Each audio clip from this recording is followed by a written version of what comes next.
ಸರ್ವರ ಅಂತರಂಗದಲ್ಲಿ ದೇದೀಪ್ಯಮಾನವಾಗಿ ಬೆಳಗುತ್ತಿರುವಂತಹ ಪರಮಾತ್ಮ ಚೈತನ್ಯಕ್ಕೆ ನಮಸ್ಕರಿಸಿ.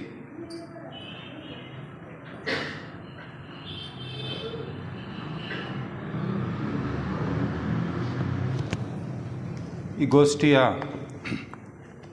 ನಿರ್ದೇಶಕರೇ, ವ್ಯವಸ್ಥಾಪಕರೇ ಹಾಗೂ ನನ್ನ ಸಹೋದರ ಸಹೋದರಿಯರೇ, ಒಂದು ಸುಸಂದರ್ಭದಲ್ಲಿ ನಾವೆಲ್ಲರೂ ಕೂಡ ಇಲ್ಲಿ ಸೇರಿಕೊಂಡಿದ್ದೇವೆ. ಥಿಯೋಸಾಫಿಕಲ್ ಸೊಸೈಟಿ ಪ್ರಾರಂಭವಾಗಿ 150 ವರ್ಷಗಳಾಗಿರ್ತಕ್ಕಂತಹ ಈ ಸಂದರ್ಭ, ಒಂದು ಸಂಸ್ಥೆ ಶತಮಾನಗಳನ್ನು ದಾಟಿ 2ನೇ ಶತಮಾನದತ್ತ ದಾಪುಕಾಲಿಡ್ತಾ ಇದೆ ಅಂತ ಹೇಳಿದ್ರೆ ಅದು ಒಂದು ಸಾಧಾರಣ ವಿಷಯ ಅಲ್ಲ. ಕಾರಣ, ಈಗಾಗಲೇ ನಮ್ಮ ನಿರ್ದೇಶಕರು ತಿಳಿಸಿದ ಹಾಗೆ ಆ ಉದ್ಘಾಟನಾ ಭಾಷಣದಲ್ಲಿ ಅದನ್ನು ಬಹಳ ಸ್ಪಷ್ಟವಾಗಿ ನಮಗೆ ತಿಳಿಸ್ತಾರೆ ನಮ್ಮ ಮೊದಲನೇ ಅಧ್ಯಕ್ಷರು. A mighty power is behind us. ಈ ಸಂಸ್ಥೆಯ ಹಿಂದೆ ಯಾರಿದ್ದಾರೆ? ಎ ಮೈಟಿ ಪವರ್, ಒಂದು ಪ್ರಬಲವಾದ ಒಂದು ಶಕ್ತಿ ಇದೆ. ಆ ಶಕ್ತಿ ಯಾರು ಅಂದರೆ ಆ ಮಹಾತ್ಮರೇ. ಅಂತಹ ಒಂದು ಶಕ್ತಿ ಇರೋ ಕಾರಣದಿಂದ ಮಾತ್ರವೇ ಈ ಸಂಸ್ಥೆ ಇಷ್ಟು ಸುದೀರ್ಘವಾಗಿ ಮುನ್ನಡೆದುಕೊಂಡು ಬಂದಿರೋದಕ್ಕೆ ಸಾಧ್ಯವಾಗಿರುವಂಥದ್ದು. ನಮಗೆ ಗೊತ್ತಿದೆ, ಭಗವಂತ ಕಾಲಕಾಲಕ್ಕೆ ಅವತರಿಸಿದ್ದ. ದಶಾವತಾರಗಳು ಅಂಥೇಳಿ ಆ ಅವತಾರ ರೂಪಗಳನ್ನು ಧಾರಣೆ ಮಾಡಿ ಬಂದಾಗ ಜನ ಸ್ವಲ್ಪ ಸುಲಭವಾಗಿ ಆ ದೇವರ ಹಿಂದೆ ಹೋಗುವಂತಹದ್ದು ಸಹಜ ಸ್ವಭಾವ ಆಗ್ತಾ ಇತ್ತು. ಆದರೆ ಸಂಘೇ ಶಕ್ತಿ ಕಲೌ ಯುಗೇ ಅನ್ನುವ ಹಾಗೆ ಈ ಕಲಿಯುಗದಲ್ಲಿ ಆ ಅವತಾರ ಈ ಸಂಘದ ರೂಪದಲ್ಲಿ ಆಯಿತು. ಇಂಥ ಒಂದು ಸಂಘ ಇಷ್ಟು ದೀರ್ಘಕಾಲ ಮುನ್ನಡೆಯೋದಕ್ಕೆ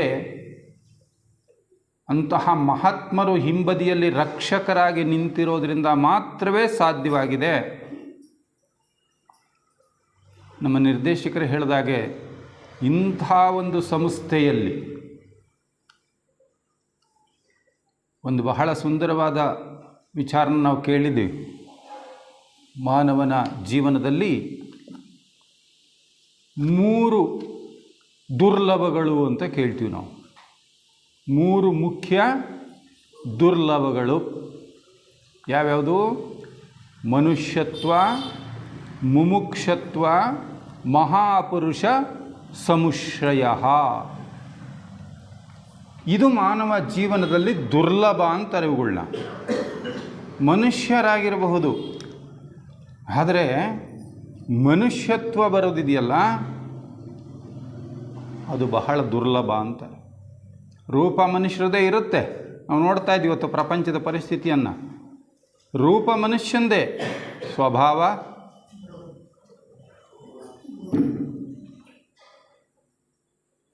ಇನ್ನು ಮುಮುಕ್ಷತ್ವ. ಮನುಷ್ಯತ್ವ ಬಂದಿಲ್ಲ ಅಂದಮೇಲೆ ಮುಮುಕ್ಷತ್ವದ ಚಿಂತನೆಗಳು ಬರೋದಕ್ಕೆ ಸಾಧ್ಯ ಇದೆಯಾ? ಜೀವನದ ಉದ್ದೇಶ ಏನು? ಇದಕ್ಕಿದರ ನಿಜವಾದ ಅರ್ಥ ಏನು? ಇಂಥ ವಿಚಾರಗಳು ಎಷ್ಟು ಜನರ ಮನಸ್ಸಿಗೆ ಬರೋದಕ್ಕೆ ಸಾಧ್ಯ? ಬೆರಳೆಣಿಕೆ ಎಷ್ಟು ಜನಕ್ಕೆ. ಅದಕ್ಕೋಸ್ಕರ ಇದೊಂದು ದೊಡ್ಡ ದುರ್ಲಭ ಅಂದರು. ಇದು ಎರಡಕ್ಕಿಂತ ದೊಡ್ಡ ದುರ್ಲಭ ಯಾವುದು? ಮಹಾಪುರುಷ ಸಮುಶ್ರಯ.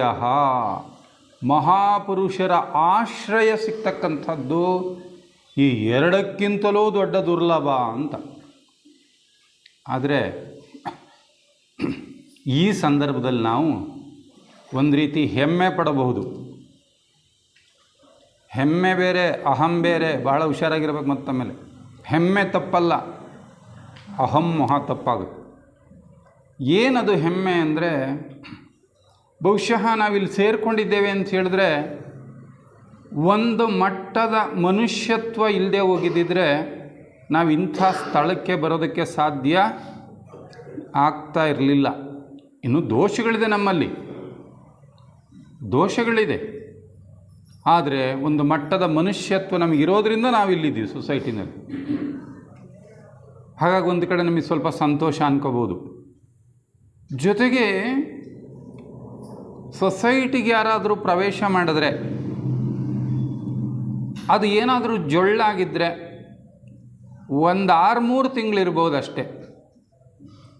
ಒಂದು 6-3 ತಿಂಗಳು ಸ್ವಲ್ಪ ಕಷ್ಟಪಟ್ಕೊಂಡು ಇರಬಹುದು. ಆಮೇಲೆ ಇರೋಕ್ಕಾಗಲ್ಲ, ಹೋಗ್ಬಿಡ್ತವೆ ತೂರ್ಕೊಂಡು. ಅಲ್ಲಿಗೆ ನಾವು ಒಂದಷ್ಟು ಕಾಲ ಗಟ್ಟಿಯಾಗಿ ಇಲ್ಲಿ ನಿಂತಿದ್ದೇವೆ ಅಂತ ಹೇಳಿದ್ರೆ ಸ್ವಲ್ಪ ನಾವು ಆ ಚಿಂತನೆ ಮಾಡ್ತಾ ಇದ್ದೀವಿ ಅಂತ, ಮುಮುಕ್ಷದ ಬಗ್ಗೆ ಚಿಂತನೆಯನ್ನು ನಾವು ಮಾಡ್ತಾ ಇದ್ದೇವೆ ಅಂತ. ಇದು ಎರಡಕ್ಕಿಂತ ಮುಖ್ಯವಾದ್ದು ನಾನು ಹೇಳಿದೆ, ಮಹಾಪುರುಷರ ಸಮುಶ್ರಯ ಅಂತ.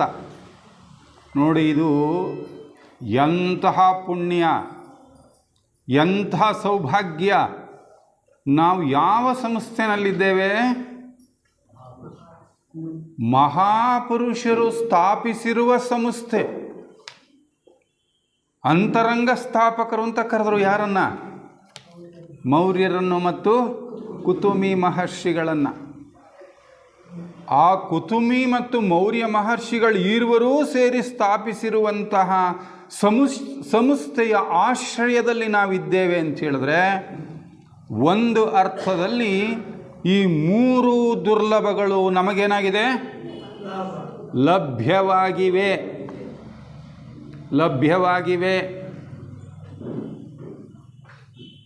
ಇದೆಯಾ ನಮ್ಗಳಿಗೆ ನಂಬಿಕೆ? ಇದು ಇರಬೇಕಾ?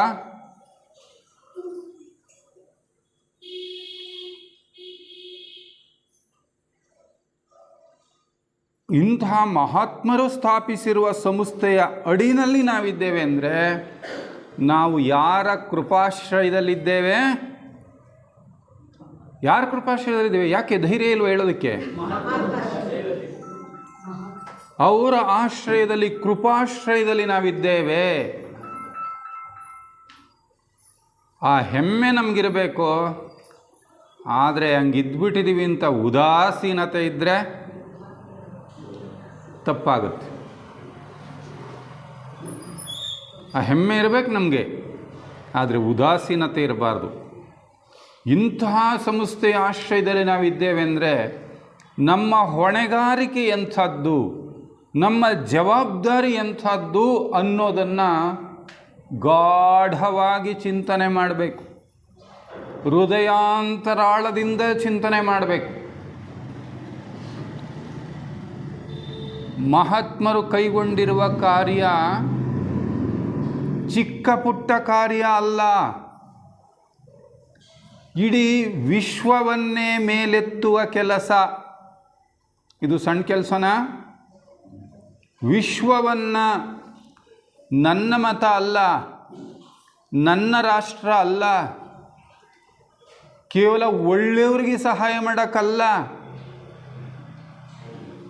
ಕೇವಲ ಒಳ್ಳೆಯವರಿಗೆ ಸಹಾಯ ಮಾಡೋದಕ್ಕಲ್ಲ, ಅವನು ಯಾವ ಹಂತದಲ್ಲೇ ಇರಲಿ, ಯಾವ ಮತಧರ್ಮದಲ್ಲೇ ಇರಲಿ, ಇಡೀ ವಿಶ್ವವನ್ನು ಮೇಲೆತ್ತುವಂತಹ ಒಂದು ಮಹತ್ ಕಾರ್ಯವನ್ನು ಮಹಾತ್ಮರು ಕೈಗೊಂಡಿದ್ದಾರೆ. ಅಂತಹವರ ಕೃಪಾಶ್ರಯದಲ್ಲಿರಬಹುದಾದ ನಾವು ಕೂಡ ಚಿಂತನೆ ಮಾಡಬೇಕಾದ್ದು ಯಾವುದು? ಆ ಮಹಾತ್ಮರ ಯೋಜನೆ ಏನಿದೆಯಲ್ಲ, ಆ ಮಹಾತ್ಮರ ಒಂದು ಕೈಂಕರ್ಯ ಏನಿದೆಯಲ್ಲ, ಆ ಮಹಾ ಕೈಂಕರ್ಯದಲ್ಲಿ ನನ್ನ ಒಂದು ಅಳಿಲು ಸೇವೆ, ಅಟ್ ದ ಲೀಸ್ಟ್, ಕಡೆಯ ಪಕ್ಷ ನಾನೇನು ಮಾಡಬಲ್ಲೆ, ನಾನು ಅವರಿಗೆ ಹೇಗೆ ಸಹಕರಿಸಬಲ್ಲೆ, ಈ ಚಿಂತನೆ ಥಿಯೋಸಾಫಿಕಲ್ ಸೊಸೈಟಿಯ ಪ್ರತಿ ಸದಸ್ಯನ ಮನದ ಮೊನೆಯಲ್ಲೂ ತುಂಬಬೇಕಾದಂಥ ಸಂಗತಿ.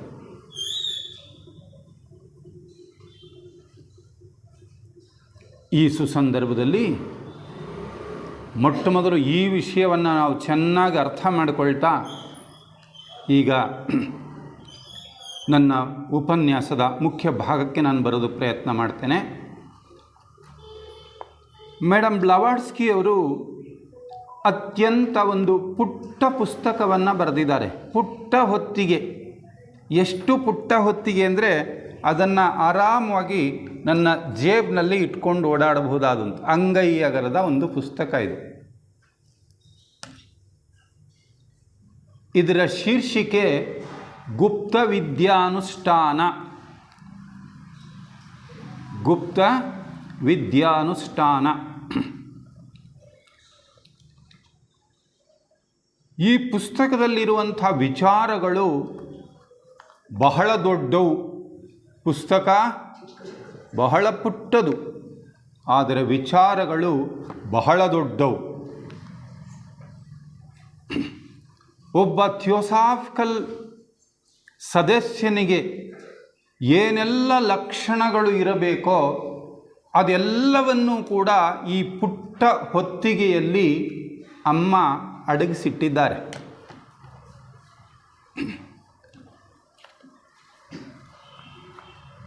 ಇಲ್ಲಿ ನನ್ನ ಶೀರ್ಷಿಕೆ, ಈ ಉಪನ್ಯಾಸದ ಶೀರ್ಷಿಕೆ ಗುಪ್ತ ವಿದ್ಯೆ ಮತ್ತು ಗುಪ್ತ ಕಲೆ. ಇನ್ನು ಸ್ವಲ್ಪದಕ್ಕೆ ಅವರು ಸೇರಿಸ್ತಾರೆ, ಇವು ಪರಸ್ಪರ ವಿರೋಧವಾದುವು ಅಂತ ಸೇರಿಸ್ತವೆ. Occult wisdom and occult art, ಇದೆರಡೂ ಪರಸ್ಪರ ವಿರೋಧವಾದುವು ಅಂತ ಬರೀತಾರೆ. ಇಲ್ಲಿ ಗುಪ್ತ ವಿದ್ಯೆ ಅಂದ ತಕ್ಷಣ ನಮ್ಮಲ್ಲಿ ಮೆಂಬರ್ಸು ತಪ್ಪಾಗಿ ಅರ್ಥ ಮಾಡ್ಕೊಂಡ್ಬಿಟ್ಟಿರ. ಇಲ್ಲಿ ಗುಪ್ತ ವಿದ್ಯೆ ಅಂದರೆ ಗುಪ್ತ ಶಾಲೆ ವಿಚಾರಗಳಲ್ಲ. ಇದು ಗುಪ್ತ ವಿದ್ಯೆ ಅನ್ನೋದಕ್ಕೆ ಆಧ್ಯಾತ್ಮ ವಿದ್ಯೆ ಅಂತಲೂ ಕರೀಬಹುದು. ಆಧ್ಯಾತ್ಮ ವಿದ್ಯೆಯನ್ನು ಗುಪ್ತ ವಿದ್ಯೆ ಅಂತ ಕೂಡ ಕರೀತೇವೆ. ಯಾಕೆ ಇದನ್ನು ಗುಪ್ತ ಅಂತ ಕರೀತಾರೆ? ಭಗವದ್ಗೀತೆ, ವೇದ, ಉಪನಿಷತ್ತು, ನಾರದ ಸೂತ್ರ ಎಲ್ಲವೂ ಆತ್ಮವಿದ್ಯೆಗಳೇ. ದುಡ್ಡು ಕೊಟ್ಟರೆ ಯಾರಿಗೆ ಭಗವದ್ಗೀತೆ ಸಿಗಲ್ಲ, ಯಾರಿಗೆ ವೇದ ಉಪನಿಷತ್ತು ಸಿಗಲ್ಲ? ಎಲ್ಲರಿಗೂ ಸಿಗುತ್ತೆ. ಮತ್ತು ಯಾಕೆ ಇದು ಗುಪ್ತ ಅಂತ ಹೇಳಿದ್ರು? ಎಲ್ಲರಿಗೂ ಸಿಗುತ್ತಲ್ಲ. ಆದರೆ ಗುಪ್ತ ಅಂತ ಕರೆದಿರುವುದರ ಹಿಂದಿನ ಉದ್ದೇಶ, ಭಗವದ್ಗೀತೆ ನಮ್ಮ ಹತ್ರ ಎಲ್ಲರ ಹತ್ರನೂ ಇದೆ, ವೇದ ಉಪನಿಷತ್ತುಗಳೆಲ್ಲರ ಹತ್ರ ಇದೆ. ಆದರೆ ವೇದದ ಸಾರ ನನಗೆ ಸಿಕ್ಕಿದೆಯಾ? ವೇದ ಉಪನಿಷತ್ತುಗಳ ಸಾರ ನನ್ನದಾಗಿದೆಯಾ? ನನ್ನದಾಗಿದ್ದಿದ್ರೆ ಇವತ್ತು ನಮ್ಮ ಜೀವನ ಹೀಗಿದೆಯಲ್ಲ, ಹೀಗಿರ್ತಾ ಇತ್ತಾ? ಸೊ ಹಾಗಾದರೆ ನಮ್ಮ ಹತ್ರ ಎಲ್ಲ ಆಧ್ಯಾತ್ಮ ವಿದ್ಯೆಯ ಪುಸ್ತಕಗಳು ನಮ್ಮ ಹತ್ರ ಇದ್ದು ಆತ್ಮವಿದ್ಯೆ ನನಗೆ ಕರಗತ ಆಗಿಲ್ಲ ಅಂದರೆ ಅದರ ಅರ್ಥ ಇದೆಂಥ ವಿದ್ಯೆ? ಗುಪ್ತ ವಿದ್ಯೆ. ಹಾಗಾದರೆ ಸಿಕ್ಕೋದೇ ಇಲ್ವಾ? ಇದು ಯಾರಿಗೂ ಸಿಕ್ಕೋದೇ ಇಲ್ವಾ? ತೊಟ್ಟು ತೆರೆಯುತ್ತದೆ, ಹುಡುಕು ಸಿಗುತ್ತದೆ. ಸಿಗುತ್ತೆ.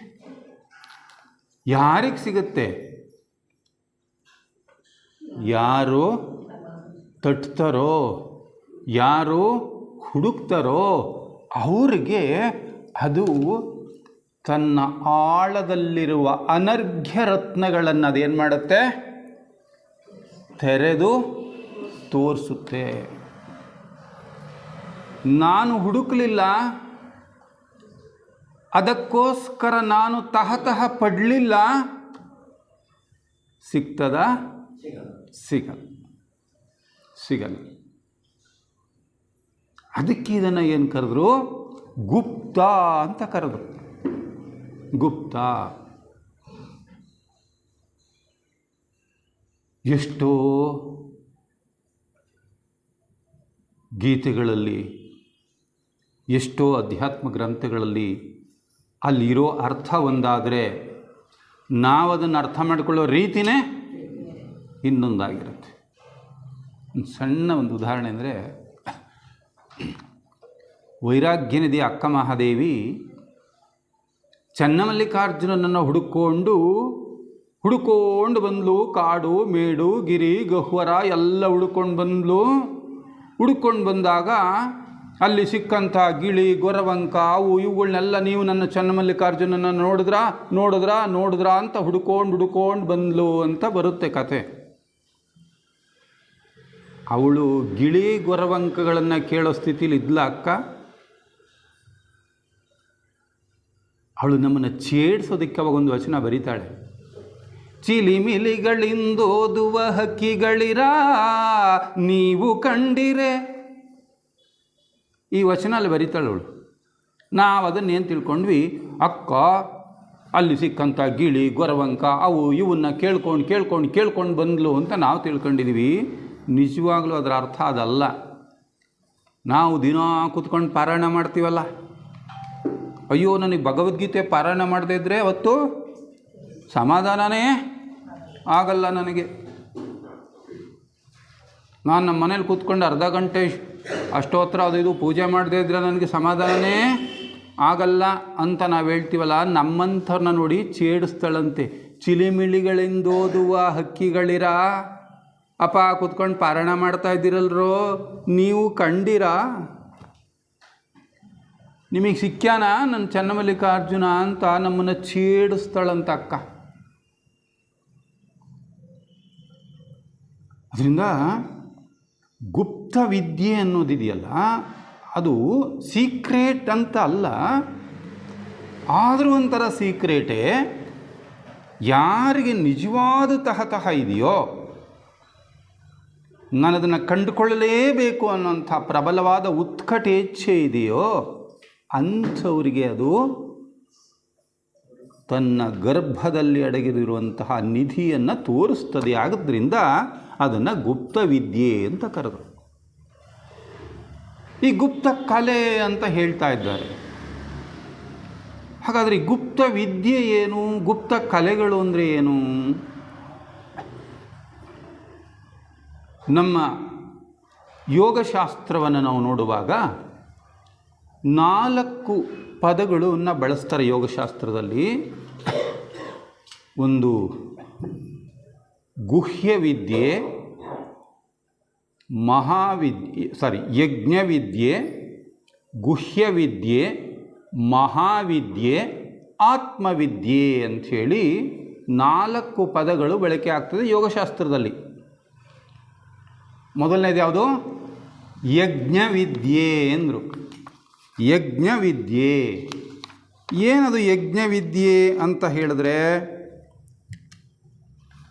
ಈ ಪ್ರಕೃತಿನಲ್ಲಿ ಅಗಾಧವಾಗಿರ್ತಕ್ಕಂತಹ ಶಕ್ತಿಗಳು ಅಡಗಿದೆ ಅನ್ನೋದು ನಮಗೆ ಗೊತ್ತಿದೆ.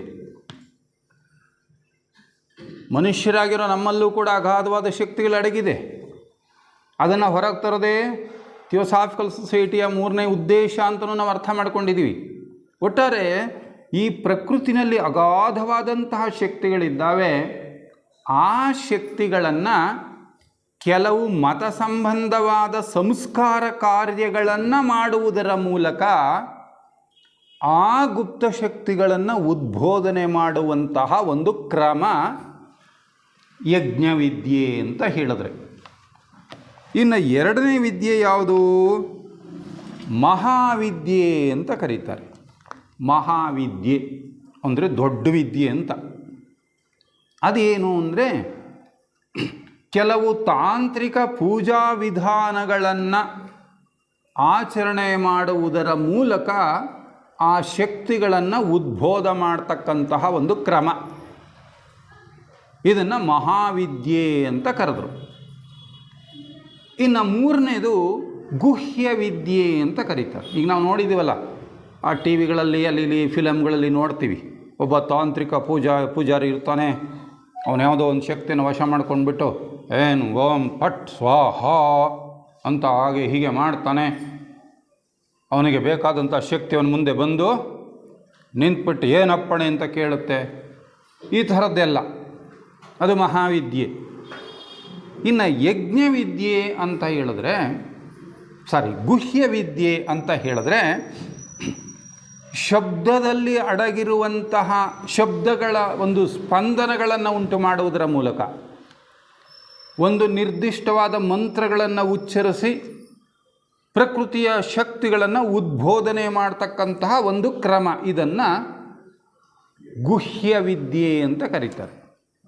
ಬಹುಶಃ ನಿಮಗೆ ನಮ್ಮ ಪುರಾಣ ಪುಣ್ಯಕಥೆಗಳನ್ನ ಓದುವಾಗ ನೀವು ಕೇಳಿರ್ತೀರ, ಮೇಘಮಲಹರಿ ರಾಗ ಅಂತ ಒಂದು ರಾಗ.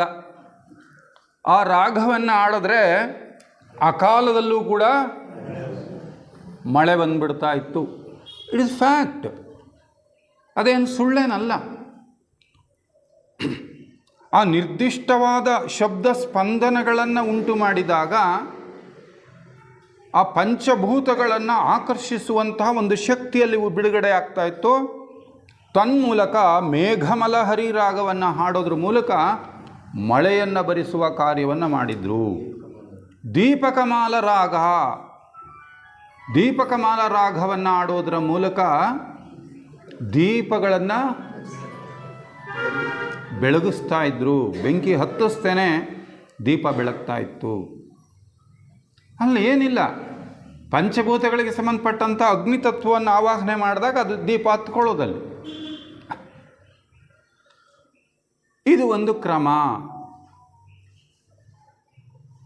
ಇನ್ನು ನಾಲ್ಕನೇದು ಆತ್ಮವಿದ್ಯೆ ಅಂತ ಕರೆದು.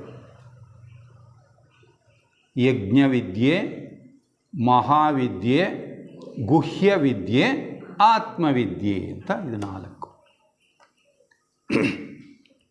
ಈ 4ರಲ್ಲಿ ನಿಜವಾದ ವಿದ್ಯೆ ಯಾವುದು ಅಂದರೆ ಕೊನೆಯದು ಆತ್ಮವಿದ್ಯೆ. ಇದೇ ನಮ್ಮ ಥಿಯೋಸಾಫಿಕಲ್ ಸೊಸೈಟಿಯ ಸಾಹಿತ್ಯದ ಜೀವಾಳ. ಇನ್ನು ಉಳಿದ 3 ಇದ್ದವಲ್ಲ, ಅವು ಅಕಲ್ಟ್ ಆರ್ಟ್ಸ್, ಗುಪ್ತ ಕಲೆಗಳು.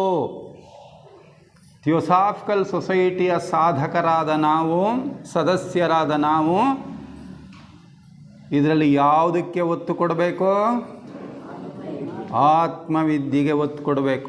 64 ವಿದ್ಯೆಗಳನ್ನ ಹೇಳ್ತಾರಲ್ಲ, 64 ವಿದ್ಯೆಗಳಲ್ಲಿ 63 ವಿದ್ಯೆಗಳು ಕೂಡ ಕೇವಲ ಯಾವುದು? ಹೊಟ್ಟೆಪಾಡಿನ ವಿದ್ಯೆಗಳು. ಲೌಕಿಕ ಯಶಸ್ಸನ್ನು ಬಯಸುವ ವಿದ್ಯೆಗಳು, ಪ್ರಾಪಂಚಿಕ ಸುಖಭೋಗಗಳನ್ನು ಹೊಂದುವುದಕ್ಕೆ ಬೇಕಾಗಿರ್ತಕ್ಕಂಥ ವಿದ್ಯೆಗಳು. ಆದರೆ ಈ ಆತ್ಮವಿದ್ಯೆಯೊಂದನ್ನು ಕರಗತ ಮಾಡಿಕೊಂಡರೆ ಉಳಿದ ಎಲ್ಲ ವಿದ್ಯೆಗಳನ್ನು ನಾವು ಸಾಧಿಸಿದ ಹಾಗೆ. ಅದು ಒಂದು ಇಲ್ಲದ ಹೊರತು ನಮ್ಮ 63 ವಿದ್ಯೆಗಳಿಗೆ ಯಾವ ಬೆಲೆಯೂ ಇಲ್ಲ. ಇದನ್ನು ನಾವು ಚೆನ್ನಾಗಿ ಅರ್ಥ ಮಾಡಿಕೊಳ್ಬೇಕು. ಥಿಯೋಸಾಫಿಕಲ್ ಸೊಸೈಟಿಯ ಸದಸ್ಯರು ನಾವು ಬೆಲೆ ಕೊಡಬೇಕಾದದ್ದು ಆತ್ಮವಿದ್ಯೆಗೆ.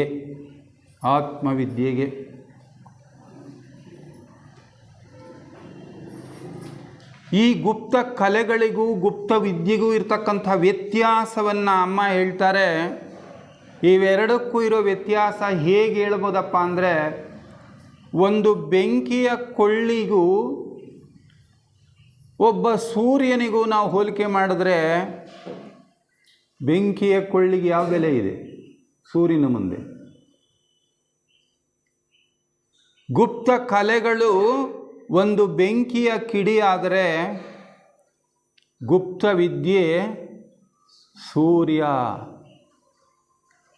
ಗುಪ್ತ ಕಲೆಗಳು ಈ ಮೃಣ್ಮಯವಾದಂತಹ ನಾಶಕ್ಕೆ ಒಳಗಾಗಿರುವಂತಹ ಈ ದೇಹಾತ್ಮವಾದರೆ ಆತ್ಮವಿದ್ಯೆ ಆತ್ಮಸ್ವರೂಪ, ಅದು ಶಾಶ್ವತವಾದಂತಹ ಆತ್ಮವಿದ್ದಂತೆ. ಏನೇನೋ ಇದಾವೆ ಅದರೊಳಗಡೆ, ಮತ್ತೆ ಬೇರೆ ಬೇರೆ ಬೇರೆ ಬರ್ತವೆ.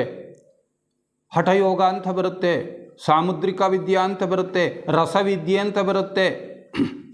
ಆ ರಸವಿದ್ಯೆಯಲ್ಲಿ ಅವನೆಷ್ಟು ಕರಗತ ಮಾಡ್ಕೊಂಡಿರ್ತಾನೆ ಅಂದರೆ, ಯಾವುದೋ ಒಂದು ಕೆಳಮಟ್ಟದ ಲೋಹವನ್ನು ಅವನ ಕೈ ಕೊಟ್ಟರೆ ಅದನ್ನು ಚಿನ್ನವನ್ನಾಗಿ ಮಾಡುವಂಥ ಕೆಪಾಸಿಟಿ ಇದೆ ಅವನಿಗೆ. ಸಾಮುದ್ರಿಕೆ ನಮ್ಮನ್ನು ನೋಡಿಬಿಟ್ರೆ ನೀನು ಹಿಂಗೆ ಆಗ್ತೀಯ ಅಂತ ಹೇಳೋ ಶಕ್ತಿ ಅವನಿಗಿದೆ. ಇನ್ನು ಕೇಳಿದ್ದಾನೆ ಅಣಿಮ ಲಗಿಮ ಗರಿಮಾದಿ ಅಷ್ಟ ಸಿದ್ಧಿಗಳನ್ನು ಪಡ್ಕೊಂಡಿರ್ತಾನೆ. ಬೇಕು ಅಂದರೆ ಅಣುವಿನಲ್ಲಿ ಅಣುವಿನಷ್ಟ ಆಗಿಬಿಡ್ತಾನೆ, ಇಲ್ಲ ಅಂದರೆ ಮಹಾನ್ ಕೂಡ ಆಗಿಬಿಡ್ತಾನೆ. ಅಂಥ ಎಲ್ಲ ಶಕ್ತಿಗಳನ್ನು ಒಳಗೊಂಡಿದ್ದಾಗ್ಯೂ ಕೂಡ ಅದನ್ನು ಆತ್ಮವಿದ್ಯೆ ಅಂತ ಹೇಳೋಕ್ಕಾಗೋದಿಲ್ಲ. ಆತ್ಮವಿದ್ಯೆನ ಕರಗತ ಮಾಡಿಕೊಂಡ್ರೆ ಇವು ಇರಬಹುದು, ಇವೆಲ್ಲ ಕೂಡ ಜೊತೆಯಲ್ಲಿ ಇರಬಹುದು, ಇದ್ದೇ ಇರುತ್ತವೆ ಅವನಿಗೆ. ಆದರೆ ವ್ಯತ್ಯಾಸ ಏನು ಅಂದರೆ, ಯಾರು ಆತ್ಮವಿದ್ಯೆಯನ್ನು ಕರಗತ ಮಾಡಿಕೊಂಡವನಿರ್ತಾನೋ ಅವನು ಇನ್ನು ಉಳಿದ ಈ ಕಲೆಗಳಿಗೆ ಸಂಬಂಧಪಟ್ಟಂಥ ಶಕ್ತಿಗಳಿದ್ದಾವಲ್ಲ ಅದನ್ನು ಸ್ವಂತಕ್ಕೋಸ್ಕರ ಸ್ವಾರ್ಥಕ್ಕೋಸ್ಕರ ಅವನು ಯಾವತ್ತಿಗೂ ಅವನು ಬಳಸೋದಿಲ್ಲ. ಈ ವಿದ್ಯೆಯ ವಿನಃ ಕೇವಲ ಕಲೆಗಳನ್ನು ಅಭ್ಯಾಸ ಮಾಡಿಕೊಂಡಿರ್ತಕ್ಕಂಥವನು ಆ ಶಕ್ತಿಗಳಿದ್ದಾಗ್ಯೂ ಕೂಡ ಅವನು ಏನಕ್ಕೋಸ್ಕರ ಬಳಸ್ತಾನೆ? ಸ್ವಾರ್ಥೋದ್ದೇಶಗಳಿಗೋಸ್ಕರ ಬಳಸ್ತಾನೆ, ಸ್ವಾರ್ಥೋದ್ದೇಶಗಳಿಗೆ ಬಳಸ್ತಾನೆ. ಅದಕ್ಕೋಸ್ಕರ ನಾವು ಈ ಆತ್ಮವಿದ್ಯೆಯೇ ನಮ್ಮ ಜೀವನದ ಗುರಿಯಾಗಬೇಕು. ಒಂದು ಸಣ್ಣ ಉದಾಹರಣೆ ಬರ್ತದೆ.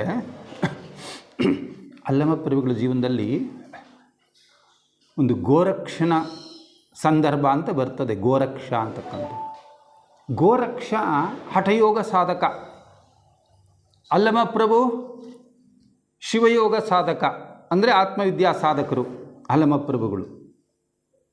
ಒಮ್ಮೆ ಅಲ್ಲಮಪ್ರಭುಗಳು ಹೋಗ್ತಾ ಇರ್ತಾರೆ, ಆ ಕಡೆಯಿಂದ ಗೋರಕ್ಷ ಬರ್ತಾ ಇರ್ತಾನೆ. ಇವರು ಅಲ್ಲಮಪ್ರಭುಗಳು ವಿಭೂತಿ ಅದು ಇದು ಎಲ್ಲ ಧಾರಣೆ ಮಾಡಿಕೊಂಡು ರುದ್ರಾಕ್ಷಿ ಅದು ಇದು ಎಲ್ಲ ಧರಿಸ್ಕೊಂಡು ಹೋಗ್ತಾ ಇರ್ತಾರೆ. ಗೋರಕ್ಷ ಎದುರಿಗೆ ಬರ್ತಾನೆ. ಬಂದ್ಬಿಟ್ಟು, ಏನೋ ಬೂದಿ ಬಿಡ್ಕ, ಏನು ನಿನ್ನ ಸಾಧನೆ ಅಂತಾನೆ ಅಲ್ಲಮಪ್ರಭುಗಳು. ಆಗ ಅವ್ರು ಹೇಳ್ತಾರೆ, ಏನಿಲ್ಲಪ್ಪ, ಸಾಮಾನ್ಯ ಶಿವಯೋಗ ನಂದು ಅಂತಾರೆ. ಏನು ಸಾಧನೆಗಳನ್ನ ಮಾಡಿದೀಯಾ, ಸಿದ್ಧಿಗಳನ್ನ ಪಡ್ಕೊಂಡಿದ್ದೀಯಾ? ಏನಿಲ್ಲಪ್ಪ ಅಂತ. ಹೌದಾ, ನೋಡು ನಾನು ಹಠಯೋಗ ಸಾಧಕ, ನನ್ನ ಸಾಧನೆ ನನಗೆ ತೋರಿಸ್ತೀನಿ ನೋಡು ಅಂಥೇಳಿ ಒಂದು ಝಳಪಿಸ್ತಾ ಇರ್ತಕ್ಕಂಥ ಖಡ್ಗವನ್ನು ಅಲ್ಲಮಪ್ರಭುಗಳು ಕೈಗೆ ಕೊಡ್ತಾನೆ. ತಗೋ ಇದನ್ನು ಖಡ್ಗವನ್ನು. ಖಡ್ಗ ಹಿಡ್ಕೋತಾರೆ ಇವರು. ಹೊಡಿ, ಈ ಖಡ್ಗದಿಂದ ನನ್ನ ದೇಹಕ್ಕೆ ಬಲವಾಗಿ ನಿನ್ನ ಶಕ್ತಿನೆಲ್ಲ ಬಿಟ್ಟು ಹೊಡಿ ಅಂತಾನೆ ಗೋರಕ್ಷ. ಸರಿ, ಅಲ್ಲಮಪ್ರಭುಗಳು ಆ ಖಡ್ಗ ತಗೊಂಡು ಗೋರಕ್ಷನ ದೇಹಕ್ಕೆ ಹೊಡಿತಾರೆ. ಅವನ ದೇಹಕ್ಕೆ ಹೊಡೆದ್ರೆ ಕಬ್ಬಿಣಕ್ಕೆ ಹೊಡೆದ್ರೆ ವಾಪಸ್ ಬರುತ್ತಲ್ಲ, ಹಂಗೆ ಆ ಖಡ್ಗ ವಾಪಸ್ ಬಂದುಬಿಡುತ್ತೆ. ಅಷ್ಟು ಜಳಪಿಸ್ತಾ ಇರ್ತಕ್ಕಂಥ ಖಡ್ಗ ಗೋರಕ್ಷನ ದೇಹದ ಒಂದು ಸಣ್ಣ ಕಣವನ್ನು ಏನೂ ಮಾಡೋದಿಲ್ಲ. ಆಗ ಗಹಗೈಸಿನ ಕೇಳ್ತಾನೆ, ಹೇಗೆ ನನ್ನ ಸಾಧನೆ ಅಂತಾನೆ ಗೋರಕ್ಷ. ಹೌದಪ್ಪ, ನೀನು ದೊಡ್ಡ ಸಾಧಕ ಅಂತ ಹೇಳಿಬಿಟ್ಟು ಖಡ್ಗವನ್ನು ವಾಪಸ್ ಗೋರಕ್ಷನಿಗೆ ಕೊಡ್ತಾರೆ. ತಗೋ ಖಡ್ಗವನ್ನು ಇನ್ನೇನು ಹಿಡ್ಕು, ಈಗ ತಗೋ, ನಿನ್ನ ಖಡ್ಗದಿಂದ ನನ್ನ ದೇಹಕ್ಕೆ ಕೊಡಿ ಎಂದರು ಅಲ್ಲಮಪ್ರಭುಗಳು. ಅವನೇನು ತಿಳ್ಕೊಂಬಿಟ್ಟ, ಏನು ನಿನ್ನ ಎಂಥ ಸಾಧನೆ ಅಂತ ತುಂಬ ನನ್ನನ್ನು ಹೊಗಳು ಬಿಡ್ತಾರೆ, ಹಾಗೆ ಹೀಗೆ ಅಂತ ಅಂದ್ಕೊಂಡಿದ್ದ. ತಗೋ ಖಡ್ಗನ, ನೀನು ನನ್ನ ದೇಹಕ್ಕೆ ಕೊಡಿ ಅಂದ ತಕ್ಷಣ ಅವನಿಗೆ ಸಿಟ್ಟು ತಡೆಯೋಕ್ಕಾಗಲಿಲ್ಲ. ಬಹಳ ಕೋಪದಿಂದ ಆವೇಶಭರಿತನಾಗಿ ಆ ಖಡ್ಗದಿಂದ ಅಲ್ಲಮಪ್ರಭುಗಳಿಗೆ ಹೊಡಿತಾನಂತೆ. ಅಲ್ಲಮಪ್ರಭುಗಳಿಗೆ ಹೊಡೆದ್ರೆ ಏನಾಯಿತು, ಏನು ಅಡೆತಡೆ ಸಿಕ್ಕಲೇ ಇಲ್ಲ ಅಲ್ಲಿ. ಸೊ ಅಡೆತಡೆ ಸಿಕ್ಕಲಿಲ್ಲ, ಇವನು ಫೋರ್ಸ್ ಚೆನ್ನಾಗಿ ಕೊಟ್ಟಿದ್ನಲ್ಲ, ನೆಲದ ಮೇಲೆ ದೋಪನೆ ಉರುಳ್ಕೊಂಡು ಹೋಗ್ತಾ ಇದ್ದಾನಂತೆ. ಹೇಗೆ ಅಂದರೆ ಯಾರಿಗಾರು ಹಳಬರಿಗೆ ನೀರು ಸೇದುವಾಗ ಎಕ್ಸ್ಪೀರಿಯನ್ಸ್ ಆಗಿರುತ್ತೆ, ಒಂದೊಂದ್ಸಲಿ ಆಗಿರ್ತವೆ. ನೀರು ಹಿಂಗೆ ಎಳಿತಾ ಇರ್ಬೇಕಾದ್ರೆ ಮಧ್ಯೆ ಹಗ್ಗ ಹರ್ಕೊಂಡು ಇನ್ನೇನೋ ಆಗಿ ಕೊಡ ಕೆಳಗೆ ಬಿದ್ದರೆ ನಾವೇನಾಗ್ತಿದ್ವಿ, ಆ ಫೋರ್ಸಿಗೆ ನಾವು ಕೆಳಗೆ ಬೀಳ್ತಿದ್ವಿ ಹಿಂದಕ್ಕೆ. ಹಂಗೆ ಈಗ ಗೋರಕ್ಷ ಬಿದ್ದು ಉರುಳ್ಕೊಂಡು ಹೋಗ್ತಾ ಇದ್ದಾನಂತೆ. ತಿರುಗಿ ನೋಡಿದ್ರೆ ಅಲ್ಲಮಪ್ರಭುಗಳು ಹಂಗೆ ನಿಂತಿದ್ದಾರಂತೆ.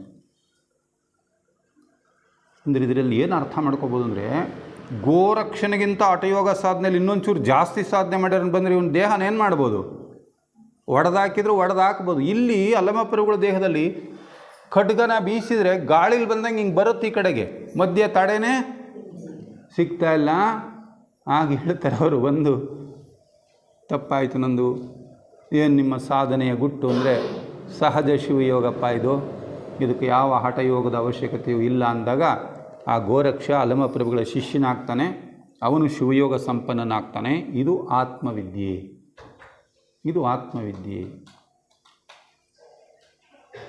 ಇಂಥವು 4-6 ಘಟನೆಗಳು ಬರುತ್ತೆ, ಎಷ್ಟೋ ಘಟನೆಗಳು ಬರುತ್ತೆ. ನಾವು ಹಠಯೋಗದಲ್ಲಿ ನೋಡ್ತೀವಿ.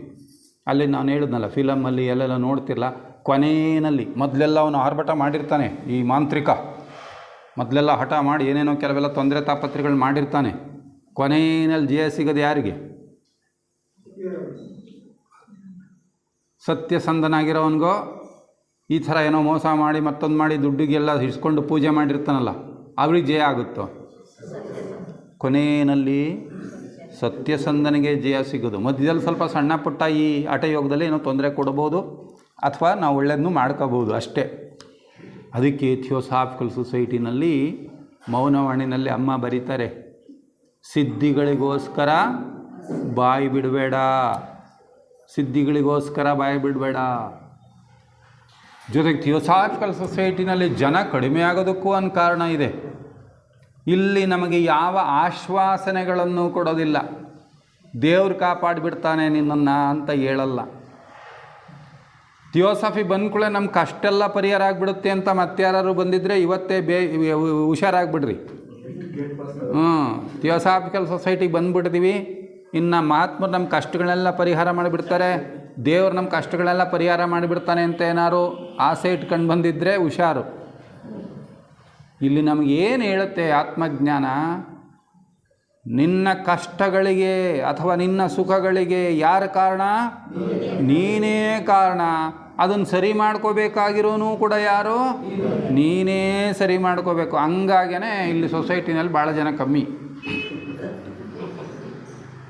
17 ಜನ ಅಂತ ಅಮ್ಮರು ಹೊತ್ತು ಹೇಳ್ತಿದ್ರಲ್ಲ, 17 ಜನ ಅಂತ ತಲೆ ಕೆಡಿಸ್ಕೋಬೇಕಾಗಿಲ್ಲ. ಫೂಲಿಶ್ ಮೆಜಾರಿಟಿ, ಕ್ರಿಯೇಟಿವ್ ಮೈನಾರಿಟಿ ಅಂತ ಹೇಳ್ತಾರೆ.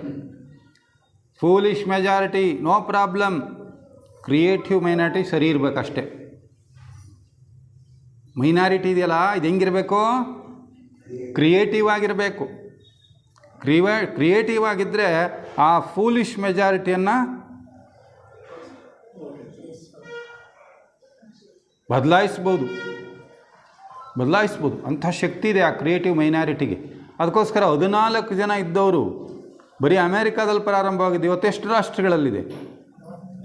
ಸುಮಾರು 60 ರಾಷ್ಟ್ರಗಳವರೆಗೂ ಇದರ ಬ್ರ್ಯಾಂಚಸ್ ಇದೆ. 17 ಜನ ಇದ್ದದ್ದು ಇವತ್ತು 7-8 ಸಾವಿರ 10 ಸಾವಿರದ ಮೇಲೆ ಸದಸ್ಯತ್ವನೂ ಹೊಂದಿದೆ. ಇರಲಿ.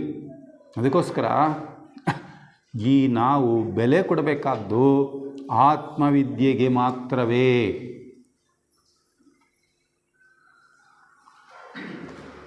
ಇಂತಹ ಆತ್ಮವಿದ್ಯೆಯನ್ನು ನಾವು ಕರಗತ ಮಾಡಿಕೊಳ್ಳಬೇಕು ಅಂದರೆ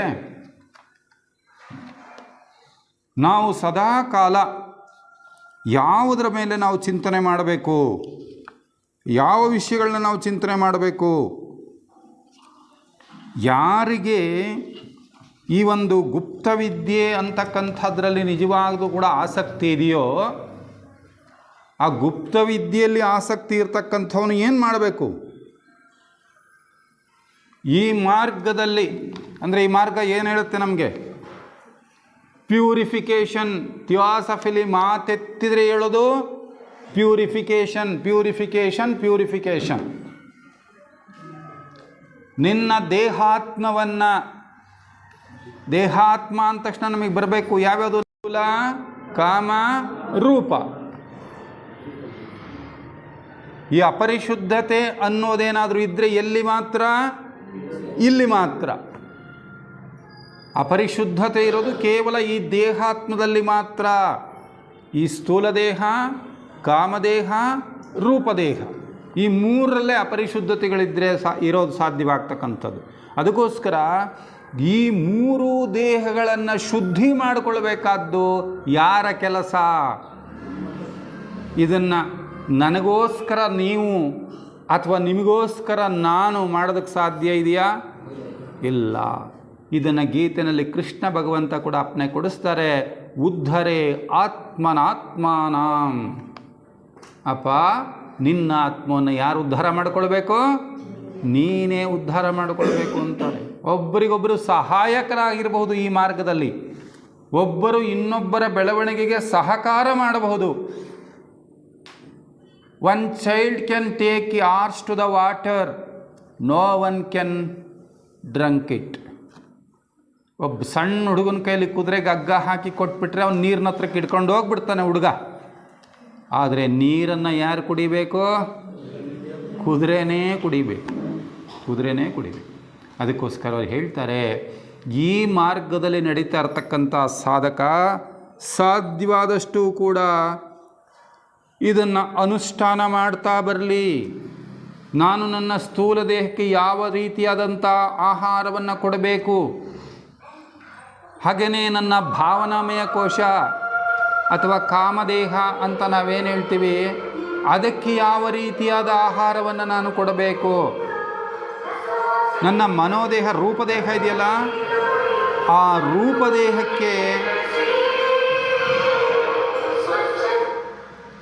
ರೂಪದೇಹಕ್ಕೆ ನಾನು ಯಾವ ರೀತಿಯಾದಂಥ ಆಹಾರವನ್ನು ಕೊಡಬೇಕು. ಸ್ಥೂಲ ದೇಹಕ್ಕೆ ಆಹಾರ ಯಾವುದು? ನಾವು ತಿನ್ನೋ ರೊಟ್ಟಿ, ಮುದ್ದೆ, ಅನ್ನ, ಇವೆಲ್ಲ ಆಹಾರಗಳು. ಅದರಲ್ಲಿ ನಾನು ಎಂಥ ಆಹಾರ ತಿನ್ನಬೇಕು? 3 ಕ್ಯಾಟಗರಿ ಮಾಡ್ತಾರೆ ಆಹಾರವನ್ನು, ಸಾತ್ವಿಕ, ರಾಜಸ, ತಾಮಸ ಅಂತೇಳಿ. ಅದರಲ್ಲಿ ನಾವು ಸಾಧ್ಯವಾದಷ್ಟು ಸೊಸೈಟಿನಲ್ಲಿ ಸದಸ್ಯರಾಗಿರ್ತಕ್ಕಂಥವ್ರು, ಈ ಆಧ್ಯಾತ್ಮ ಸಾಧನೆಯನ್ನು ಮಾಡಬೇಕು ಅಂತಕ್ಕಂಥವ್ರು ಸಾಧ್ಯವಾದಷ್ಟು ಮಟ್ಟಿಗೆ ಸಾತ್ವಿಕ ಆಹಾರವನ್ನು ಕೊಡುವುದರ ಮೂಲಕ ನಾನು ಸ್ಥೂಲ ದೇಹವನ್ನು ಅದನ್ನು ಸಾತ್ವಿಕವಾಗಿ, ಅದನ್ನು ಸೂಕ್ಷ್ಮಗ್ರಾಹಿಯುಳ್ಳದ್ದನ್ನಾಗಿ ನಾವು ಮಾಡಿಕೊಳ್ಬೇಕು. ಸೊ ನನ್ನ ಕಾಮದೇಹಕ್ಕೆ ಆಹಾರ ಯಾವುದು?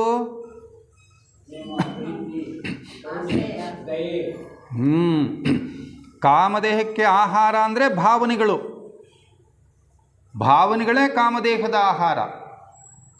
ಅಲ್ಲೂ ಕೂಡ ನಾವು ಭಾವನೆಗಳನ್ನು ಮತ್ತೆ ಕ್ಯಾಟಗರೈಸ್ ಮಾಡ್ಬೋದು, ಸಾತ್ವಿಕ, ರಾಜಸ, ತಾಮಸ ಅಂತ.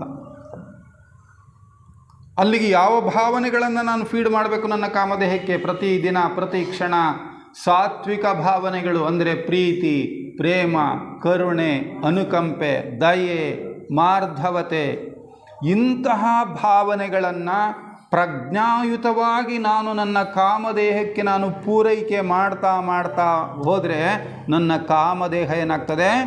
ಪರಿಶುದ್ಧವಾಗ್ತಾ ಬರುತ್ತೆ. ಹಾಗೆಯೇ ನನ್ನ ರೂಪದೇಹ ಪರಿಶುದ್ಧವಾಗಬೇಕು ಅಂದರೆ ನಾನೇನು ಮಾಡಬೇಕು? ಅದಕ್ಕೆ ಆಹಾರ ಯಾವುದು? ರೂಪದೇಹಕ್ಕೆ ಆಹಾರ ಯಾವುದು? ಯೋಚನೆಗಳೇ ಆಹಾರ. ರೂಪದೇಹಕ್ಕೆ ಯೋಚನೆಗಳೇ ಆಹಾರ. ಆದರೆ ಎಂಥ ಯೋಚನೆಗಳನ್ನು ಮಾಡಬೇಕು, ಪೂರೈಸಬೇಕು ಅನ್ನೋದು ನಮಗೆ ಬಿಟ್ಟಿದ್ದು. ಅಲ್ಲೂ ಕೂಡ ಶುದ್ಧ ಸಾತ್ವಿಕ ಆಲೋಚನೆಗಳನ್ನು ಪ್ರಜ್ಞಾಪೂರ್ವಕವಾಗಿ ಮತ್ತು ಪ್ರಯತ್ನಪೂರ್ವಕವಾಗಿ ನಾವು ಅದಕ್ಕೆ ಫೀಡ್ ಮಾಡ್ತಾ ಬರಬೇಕು. ಅಂದರೆ ಇದಕ್ಕೆಲ್ಲ ನಮ್ಮ ಹತ್ರ ನಾವೇನಿಟ್ಕೋಬೇಕು? ಸಮಯ ಇಟ್ಕೋಬೇಕು. ಜೀವನದಲ್ಲಿ ಸಮಯನಿಟ್ಕೋಬೇಕು. ಒಂದು ಅರ್ಧ ಗಂಟೆ, 1 ಗಂಟೆ, 2 ಗಂಟೆ ನನ್ನ ಸಮಯನಿಟ್ಕೊಂಡ್ರೆ ಯಾರನ್ನೋ ಕುರಿತು ಸಚ್ಚಿಂತನೆಗಳನ್ನು ನಾನು ಮಾಡ್ತಾ ಹೋಗಬೇಕು ಪ್ರಜ್ಞಾಪೂರ್ವಕವಾಗಿ. ಜ್ಯೋತಿ ಪೂಜೆನಲ್ಲಿ ಭಾಗವಹಿಸ್ತೀವಿ, ಭಕ್ತಿಯ ಭಾವನೆಗಳನ್ನು ನಾವಲ್ಲಿ ಪೂರೈಸ್ತೀವಿ ನಮಗೆ ಗೊತ್ತಿಲ್ಲದಂಗೆ ಅಲ್ವಾ?